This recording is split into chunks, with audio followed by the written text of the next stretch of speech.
Assalamualaikum warahmatullahi wabarakatuh. Nama saya Muhammad Azrul Naim Juandi, NPM 2111008, Prodi Sistem Informasi, Universitas Timik Surya Intan, Kota Bumi.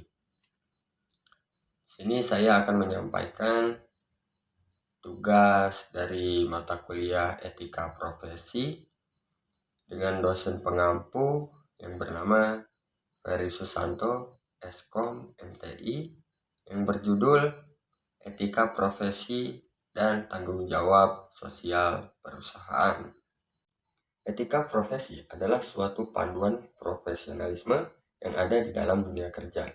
Bagaimana cara kita untuk berbicara dan bertindak, apakah salah satu pemahaman mengenai etika sebagai profesional. Selain itu, cara dalam mengambil keputusan juga dapat dilakukan secara profesional. Etika profesi tidak hanya berlaku untuk satu profesi saja, akan tetapi berlaku secara menyeluruh pada semua profesi pada umumnya. Di dalam sebuah profesi tertentu, bisa ditambahkan sebuah aturan mengenai etika khusus. Aturan tersebut sesuai dengan profesi pada pekerjaan itu. Sebagai orang yang profesional di dunia kerja, seseorang harus selalu mengingat etika profesi serta mengingat etika yang pantas, supaya bisa menjalin hubungan yang baik dengan semua bagian di dalam organisasi. Etika profesi adalah sebuah sikap hidup, sikap mengenai sebuah kesediaan untuk memberi pelayanan profesional pada masyarakat. Caranya adalah dengan berbagai keahlian serta terlibat secara penuh dalam rangka pelaksanaan kegiatan yang dilakukan. Etika adalah sebuah prinsip. Prinsip tersebut mengatur perilaku seseorang atau sebuah kelompok di dalam lingkungan bisnis. Dengan adanya sebuah etika profesi, maka dapat diberikan suatu gambaran mengenai bagaimana seseorang harus bertindak, khususnya bertindak terhadap orang lain dan institusinya di dalam lingkungan itu. Pada akhirnya, etika akan digunakan oleh semua orang pada kelompok yang sama, meskipun nilai antar seseorang di dalam kelompok tersebut berlainan. Prinsip yang ada di dalam etika profesi, di antaranya yang pertama adalah prinsip otonomi. Prinsip otonomi ini mewajibkan setiap pelaku profesi memiliki wewenang dan kebebasan bekerja dan berpendapat sesuai dengan profesi yang dijalankan. Prinsip ini menuntut agar setiap kaum profesional memiliki dan diberikan kebebasan dalam menjalankan profesinya. Dengan demikian, seseorang memiliki hak untuk melakukan atau tidak melakukan sesuatu berdasarkan etika profesi yang berlaku dalam profesi tersebut. Yang kedua, prinsip integritas moral. Prinsip ini adalah prinsip yang mewajibkan setiap pelaku profesinya untuk secara konsisten memiliki moral dan kejujuran dalam menjalankan pekerjaannya.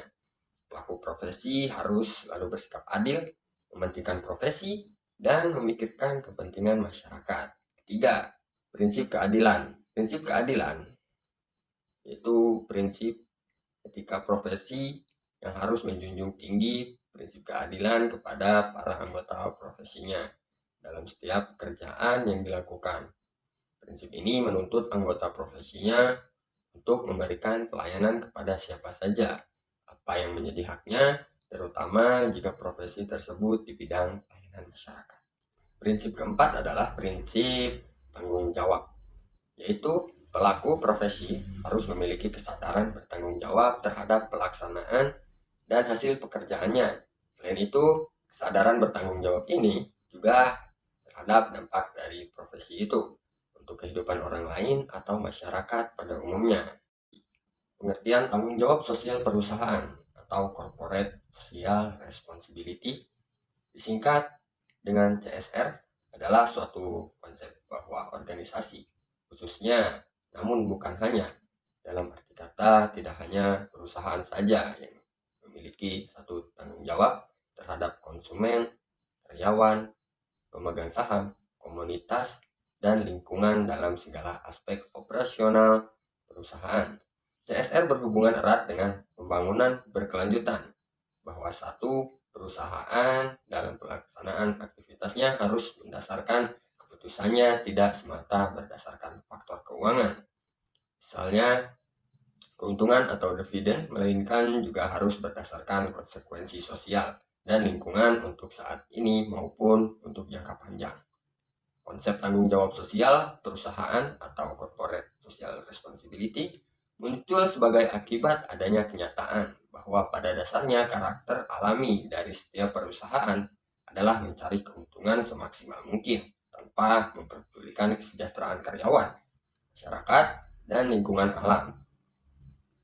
Seiring dengan meningkatnya kesadaran dan kepekaan diri, maka konsep tanggung jawab sosial muncul dan menjadi bagian yang tidak terpisahkan dengan kelangsungan hidup perusahaan di masa yang akan datang.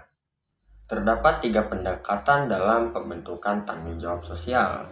Pertama, pendekatan moral, yaitu tindakan yang didasarkan pada prinsip kesatuan. Kedua, pendekatan kepentingan bersama, yaitu bahwa kebijakan moral harus didasarkan pada standar kebersamaan, kewajaran, dan kebebasan yang bertanggung jawab. Yang ketiga, kebijakan bermanfaat adalah tanggung jawab sosial yang didasarkan pada nilai apa yang dilakukan perusahaan menghasilkan manfaat besar bagi pihak berkepentingan secara adil. Dalam mengambil sebuah keputusan untuk kepentingan usaha, hendaknya tidak merusak etika dan tanggung jawab sosial perusahaan.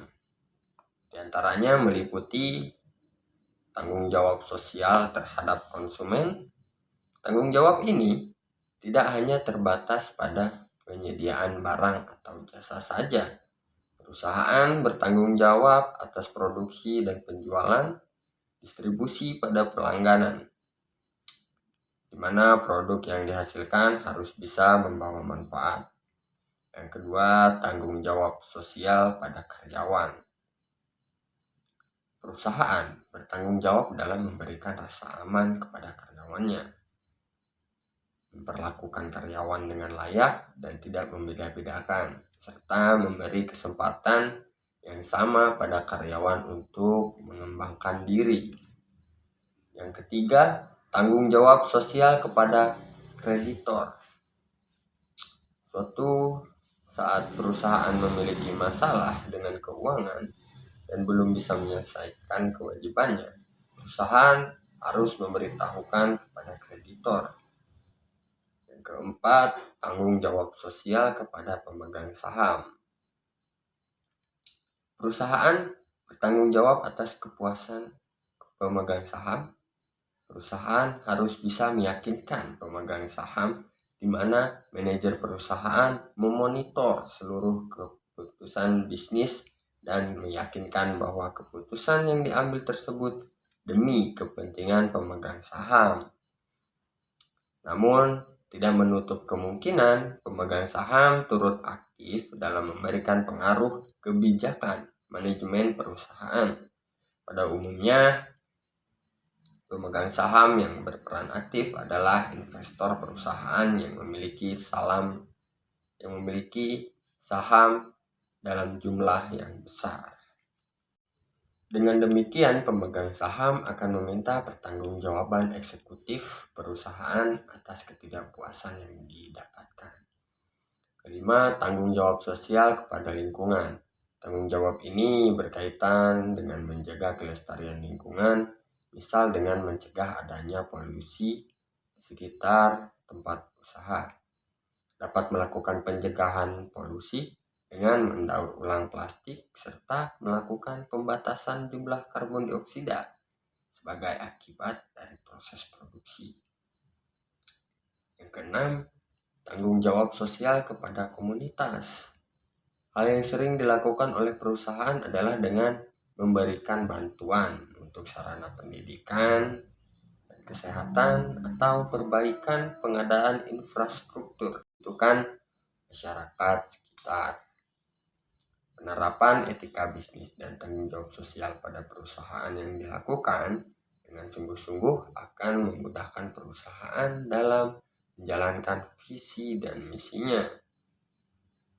Melalui etika bisnis dan tanggung jawab sosial akan membentuk citra positif perusahaan di mata masyarakat yang lebih luas.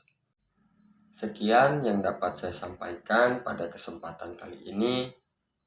Kepada rekan-rekan kuliah, saya mengucapkan terima kasih atas partisipasinya telah meluangkan waktu untuk mendengarkan penjelasan saya. Dan kepada dosen pengampu mata kuliah etika profesi, saya memohon maaf bila masih banyak terdapat kesalahan yang ada. Wabillahi taufiq wal hidayah. Wassalamualaikum warahmatullahi wabarakatuh.